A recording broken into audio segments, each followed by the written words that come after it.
la pregunta de lo que venimos contextualizando. ¿Y en nuestra Argentina qué? ¿Cómo era la Argentina? ¿Qué tenía? ¿Qué era lo que le daba una fuerza especial en el tiempo histórico original de nuestras luchas por la libertad y la independencia? La Argentina tenía dos fuerzas dinámicas. Encontradas, cuando se encontraban avanzaba y cuando se desencontraban se descontextualizaba.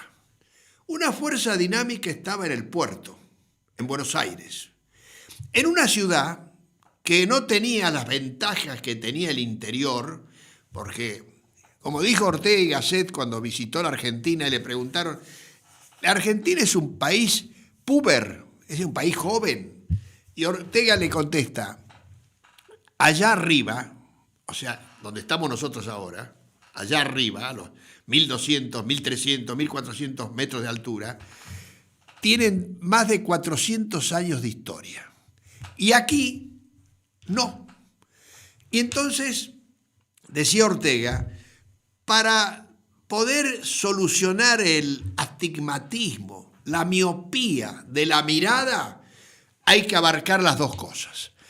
Lo mismo pensó un gran francés, Maurice Barré, en sus libros, cuando decía, Francia es cosmopolita y la Francia del interior es también el alma de Francia. La fuerza nacional de Francia, decía Barré, es cuando se juntan las dos. ¿Entienden la dinámica de nuestra Argentina? El puerto, una ciudad que era contrabandista, porque era una ciudad de contrabandistas, contrabandeaban con los lusitanos, con lo que actualmente es el Brasil, porque atrás del Brasil de los lusitanos estaba Gran Bretaña, que cuando Napoleón entra a la península ibérica, ¿qué hace la corte? Toda la corte del Portugal la montan en muchísimos navíos y la trasladan a Brasil y sigue actuando la corte del Portugal en el Brasil. Pero es Inglaterra la que la transporta y consecuentemente la que domina desde atrás. Bueno, todo este planteo de los lusitanos, la clave de ellos era el contrabando. Y la ciudad contrabandista, por necesidad de plata y de ver cómo crecía, fue Buenos Aires. Bueno, algunos se preguntarán, ¿sigue siendo contrabandista? Bueno, yo lo dejo ahí picando, porque los problemas de la aduana siguen estando, ¿no? Ustedes muchas veces agarran y dicen, ¡ay, se descubrió un negociado de la aduana en el puerto de Buenos Aires! Bueno, desde años pasa esto, porque Buenos Aires es una ciudad que nació como una ciudad contrabandista.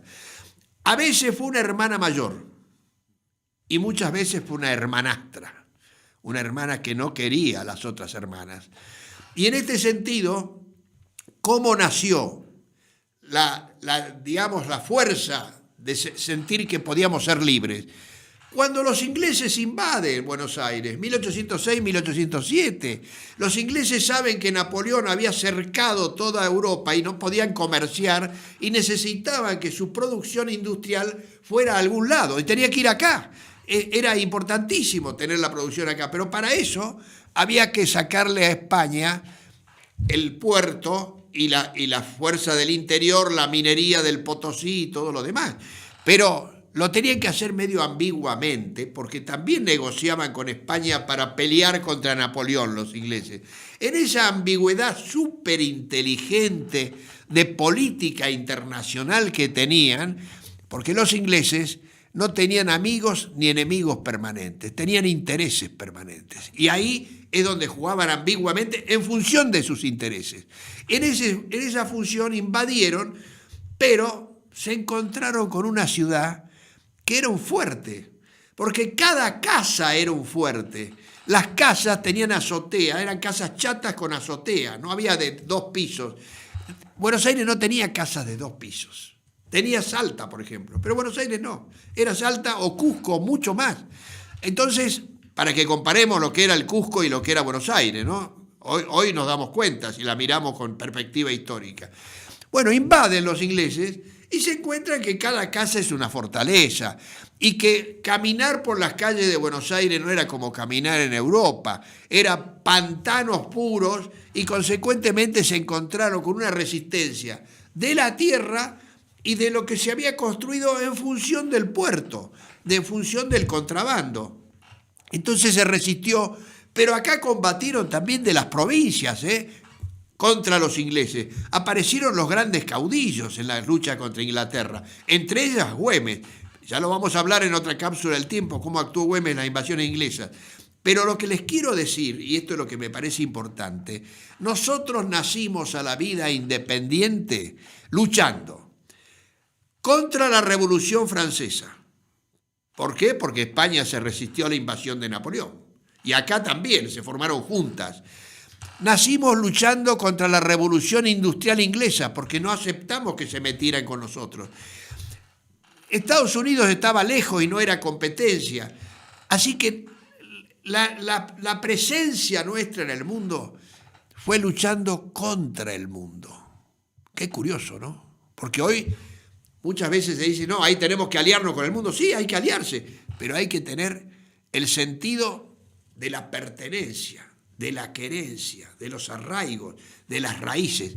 Eso lo tuvo San Martín cuando se vino de Europa a pelear con nosotros. Eso lo tenía Belgrano, que su padre era un comerciante fuertísimo del puerto de Buenos Aires. Eso lo tenía Güemes, que su padre era el tesorero real de las cajas de Jujuy y Salta. Es decir, sus padres conocían lo que estaba pasando en el mundo y ellos también lo conocieron. Y por eso se metieron en esta cruzada de dar vida a un gran espacio regional que se llamaba Virreinato del Río de la Plata. ¿Cuándo nace el virreinato?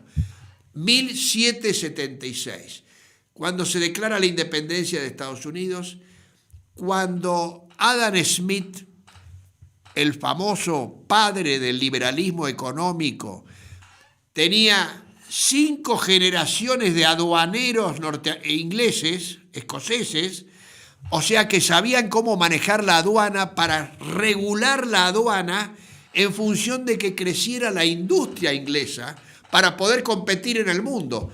Cuando se creció la industria inglesa, que es con lo que entre nosotros combatimos, porque acá teníamos una pequeña y mediana empresa, digamos, de artesanías y de creaciones, Adam Smith dice, no, la mano invisible del mercado, hay que dejar libre los mercados. Claro, era fácil dejar libre los mercados cuando uno tenía una flota de mar que protegía los mercados ingleses, como pasa hoy. Porque ¿cuál es el país con más potencia militar del mundo? Los Estados Unidos. Es la única rama de los Estados Unidos que no tiene libertad de mercado. Las Fuerzas Armadas. Eso sigue siendo hoy. ¿Se dan cuenta por qué les digo que el pasado enseña en el presente a actualizar el presente? Vamos metiéndonos de a poco, porque en ese torbellino que les estoy contando de ideas iluministas, de la fisiocracia, de la Revolución Francesa, de la Revolución Inglesa, de la Revolución Norteamericana y del precursor Juan José Gabriel Tupac Amaru, está por nacer allí, en el eje central del virreinato del Río de la Plata, porque nosotros, Salta, no éramos frontera. Éramos el eje del virreinato del Río de la Plata. ¿Por qué el eje? Se lo voy a contar en la próxima cápsula de tiempo contada por Güemes.